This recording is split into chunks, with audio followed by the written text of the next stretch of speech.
Hai, perkenalkan nama saya Anesma Maula dari jurusan Administrasi Publik, Fakultas Ilmu Sosial dan Ilmu Politik, Universitas Andalas. Hari ini saya akan membahas tentang peran sosial dari mata kuliah dasar ilmu sosial. Nah, pasti ada beberapa di antara kalian udah pernah dengarkan ya apa itu pranata sosial, apalagi untuk yang waktu SMA-nya itu jurusan IPS.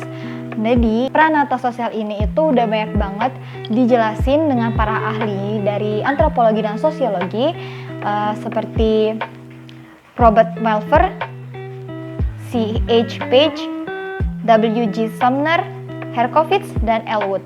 Nah, dari beberapa pengertian itu, saya dapat menyimpulkan bahwa pranata sosial adalah sistem norma yang berperan sebagai prosedur atau proses hubungan antar manusia dan antar kelompok yang bertujuan untuk mengatur kehidupan masyarakatnya agar dapat memenuhi kebutuhan hidupnya. Jadi, banyak banget orang-orang yang sulit membedakan antara pranata sosial dan lembaga sosial. Nah, pranata sosial adalah suatu norma atau aturan yang mengatur aktivitas masyarakat dan bersifat khusus. Nah, sedangkan lembaga sosial itu badan atau lembaga yang menjalankan aturan atau norma dari pranata sosial tadi. Contoh dari lembaga sosial itu ada KUA, masjid, sekolah. Contoh pranata sosial itu seperti kalau makan itu nggak boleh berbunyi, menaati peraturan. Nah, itu contoh dari pranata sosial. Menurut John Lewis Gillin dan John Phillips Gillin, ciri umum pranata sosial itu adalah memiliki pola pemikiran dan pola perilaku yang terwujud melalui aktivitas dari masyarakat. Hasilnya itu terdiri dari adat istiadat, tata kelakuan, kebiasaan, serta unsur-unsur kebudayaan yang saling berhubungan satu sama lain. Hampir semua pranata sosial itu memiliki tingkat kekekalan, sehingga banyak masyarakat yang menganggapnya sebagai suatu norma yang sudah sewajarnya untuk dilakukan. Seperti kalau misalnya ada suatu sistem kepercayaan atau norma baru di masyarakat. Nah, norma dan kepercayaan itu bakalan melewati waktu yang lama untuk bisa menjadi pranata sosial yang dikenal oleh masyarakat. Ciri lain dari pranata sosial yaitu mempunyai satu atau beberapa tujuan, dan pranata sosial itu memiliki alat perlengkapan agar bisa mencapai tujuan yang sudah ditentukan. Pranata sosial juga biasanya tuh memiliki lambang-lambang tertentu yang menjadi simbolis akan sebuah pranata itu. Pranata sosial itu memiliki aturan tertulis dan tidak tertulis yang merupakan dasar dari pranata yang bersangkutan dalam menjalankan fungsinya. John Lewis Gillin dan John Phillips Gillin, pranata sosial itu dibagi menjadi beberapa tipe. Yang pertama itu, dari sudut perkembangannya, pranata sosial dibagi menjadi dua. Yang pertama yaitu prescribed institution, pranata sosial tidak sengaja tumbuh dari adat istiadat masyarakat. Ini disebut juga dengan pranata sosial primer. Contohnya seperti hak milik, perkawinan, dan agama. Yang kedua yaitu enchanted institution. Nah, ini adalah pranata sosial yang sengaja dibentuk. Contohnya seperti pranata sosial utang piutang dan pendidikan. Tipe kedua yaitu dari sudut nilai yang diterima oleh masyarakat. Nah, tipe ini memiliki dua macam.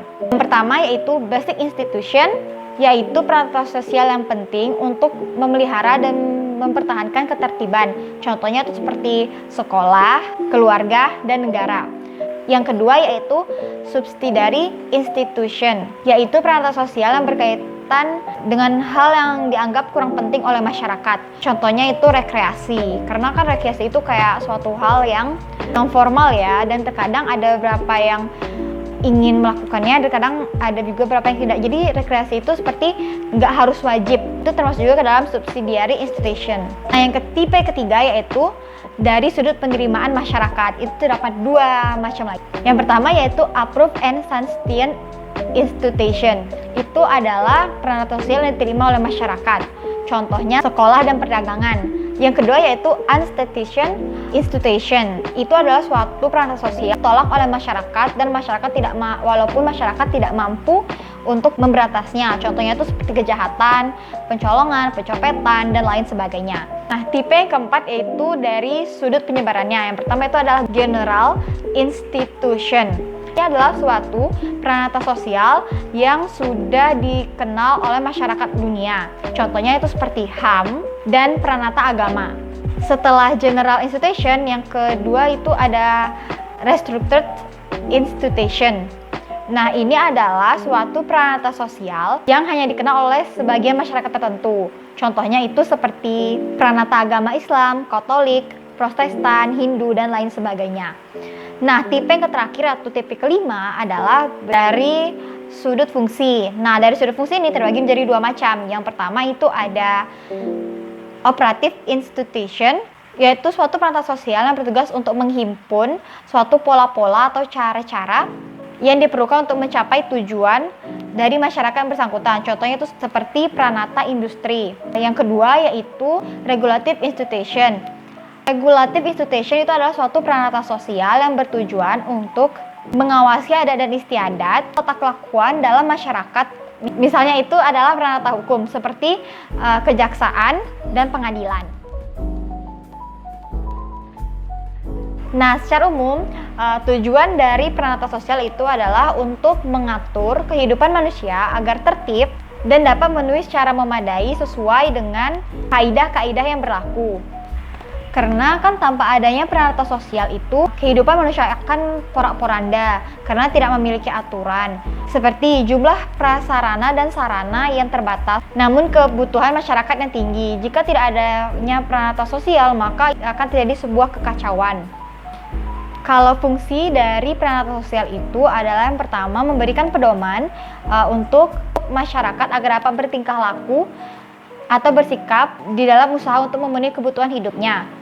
Yang kedua yaitu menjaga keutuhan masyarakat dari macam perpecahan. Dan yang ketiga yaitu berfungsi untuk memberikan pegangan dalam mengadakan pengendalian sosial.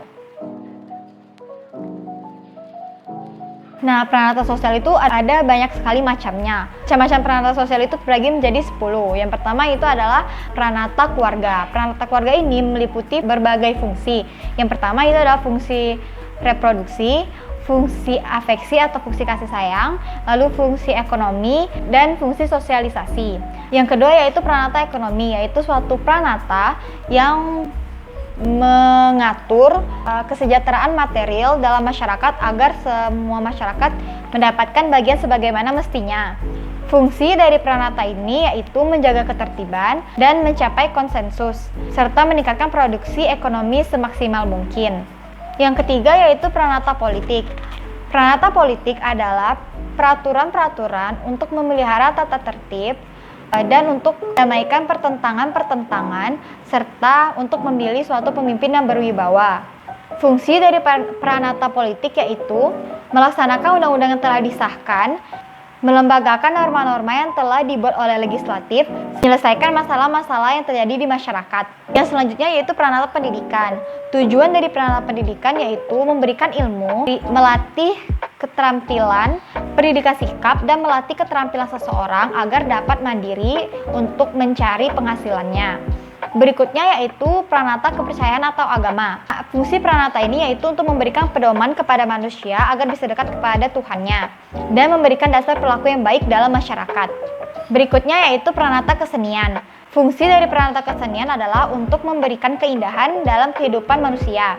Contohnya seperti seni lukis, seni suara, seni patung, dan lainnya. Berikutnya yaitu hubungan antar pranata. Dalam kehidupan manusia, terdapat bermacam-macam pranata sosial yang saling berhubungan. Contohnya seperti pranata keluarga yang berhubungan dengan pranata pendidikan, di mana seorang anak dalam keluarga membutuhkan suatu pendidikan dalam kehidupannya. Contoh hubungan lainnya yaitu pranata keluarga dan ekonomi, karena dalam suatu keluarga memerlukan penguasaan pranata ekonomi agar terjadi kesejahteraan dalam kehidupan keluarga. Berikutnya yaitu pranata total masyarakat.